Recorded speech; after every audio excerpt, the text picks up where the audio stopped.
IELTS-a hazırlaşanların reading bölümündə ən çətinlik çəkdiyi sual növlərindən biri matching headings suallarıdır. Hansı ki bizə paraqraflar verilir və biz readingdəki həmin o paraqraflara adlar fikirləşməliyik və bizə verilən seçimlər o qədər bir-birinə oxşuyur ki, həmişə düzgün cavabı tapmaqda çətinlik çəkirik. Amma indi sizə elə bir taktika verəcəm ki, həmin sualların hamısını düzgün şəkildə tapa biləcəksiniz. Və burada 14-cü suala baxacağıq. 14-cü sual bizdən paragraf A-ya bu siyahıda göstərilən adlardan verməyimizi istəyir.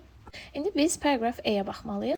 Sözünü etdiyim taktika bundan ibarətdir ki, ilk olaraq biz seçimlərə yox, ilk olaraq biz paraqrafı oxuyub ona özümüz ad fikirləşirik. Yəni bu paraqrafı başdan ayağa oxuyuruq və fikirləşirik, mən buna nə ad verərdim? Sonra həmin ona verdiyimiz o adla gəlirik bizə verilən seçimlərə, həmin seçimlərdən bizim verdiyimiz adla oxşar olanını tapırıq və düzgün cavab artıq o hesab olunur. We all know how it feels. It's impossible to keep your mind on anything. Time stretches out and all the things you could do seem equally unlikely to make you feel better.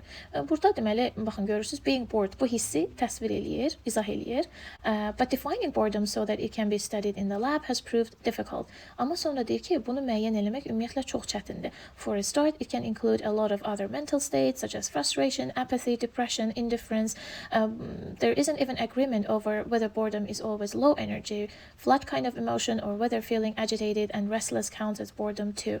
Baxın, burada artıq deyir ki, yəni heç bir razılıq yoxdur ki, heç bir ümumi bir konkret bir şey yoxdur ki, feeling bored bu hisslər deməkdir, yoxsa bu burada adları çəkilən hisslər deməkdir, yoxsa digərləri deməkdir. Burada hətta bir araşdırma da var. In his book Boredom, a lively history, Peter Toohey at the University of Calgary, Canada, compares it to disgust, an emotion that motivates us to state, bla bla bla, axıra kimi oxumuram.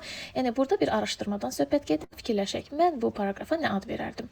Mən bu paraqrafa defining boredom ya da problem with defining boredom, hətta orada scientific bir yanaşma da var.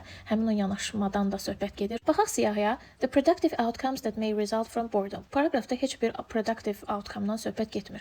What teachers can do to prevent. Heç bir müəllim orada yoxdur. Nə də bir solution vermir müəllim. A new explanation and a new cure for boredom. Heç bir yeni izah, heç bir yeni əlac, çarə orada yoxdur.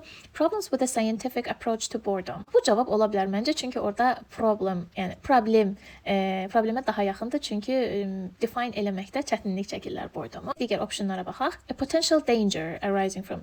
Potential danger təhlükədən söhbət getmir orada.